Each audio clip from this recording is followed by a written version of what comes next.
Hello random person, Sab Nino here. Welcome to the 40th episode of Sab Talk. 10 episodes away from 50. For our question this week, what is your favorite Sab Talk thumbnail? Whether it be for what's presented, the absurdity of it. If you want to get really fancy, what's your favorite Sab Talk video in general? I'm honestly proud of the one that's shown on screen. Okay, news. We've been very busy with concept art for the Grunge Bunch Chronicles. The main thing we're focusing on is props and backgrounds, trying to make sure everything looks good. And so far, I'm really proud of the results, but I don't want to reveal anything yet. So, with all that said and done, let's get on with the questions. Aiden the Real Fan 21 says, "Hey Sab, where do your fans on YouTube ask questions besides the comment section? On my Discord server, I added a Sab Talk chat, so sometimes people comment there, but we haven't had that in a while." CJ says, "Make that Megalovania remix you did into a full remix."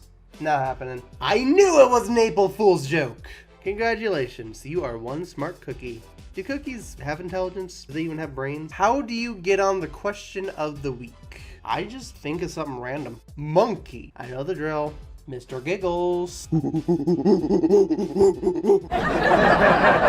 Do you like the new logo?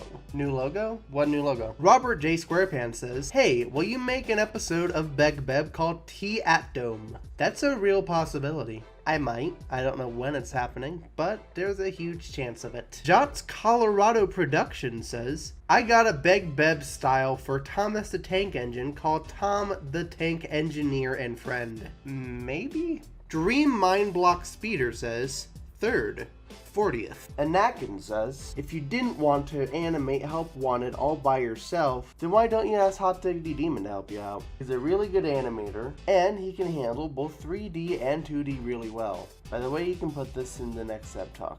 Bet he has a Discord server, and he can help you out somehow." Although it would be pretty cool to have some animation assistance from Hot Diggity Demon.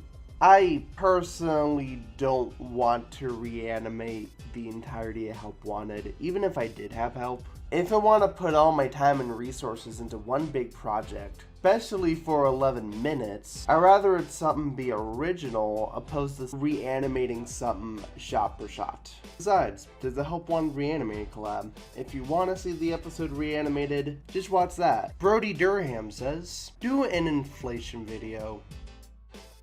Carrie Rhodes says, "I liked your Who Bought What Pants video. I put it in my favorite video playlist. I have some questions also. 1. What do you think how SpongeBob SquarePants is going to this day?" Honestly, I think it's cool. Especially since SpongeBob, instead of just dumbing down the characters and doing the same stuff over and over, I like how recently they've been experimenting with a lot more concepts, especially the animation. 2. Do you think SpongeBob got better during the second part of Season 9? Absolutely. Season 9B is actually one of my favorite seasons.